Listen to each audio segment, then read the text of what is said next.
தேவனால் பிறப்பதெல்லாம் உலகத்தை ஜெயிக்கும். நம்முடைய விசுவாசமே உலகத்தை ஜெயிக்கிற ஜெயம். 1 யோவான் 5:4.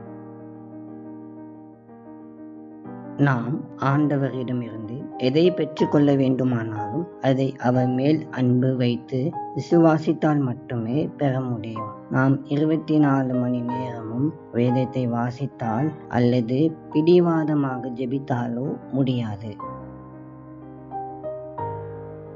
அன்பின் பரலோக பிதாவே, உமக்கு ஸ்தோத்திரம். கர்த்தாவே, நீர் எங்கள் மேல் வைத்திருக்கிற அன்பிற்காக ஸ்தோத்திரம். ஆண்டவரே, நாங்கள் உம்மீது விசுவாசத்தை வைக்க எங்களுக்கு உதவி செய்யும். எங்களுடைய அவிசுவாசத்தை நீக்கி போடும். இயேசுவின் மூலம் ஜெபிக்கிறோம் பிதாவே. ஆமேன்.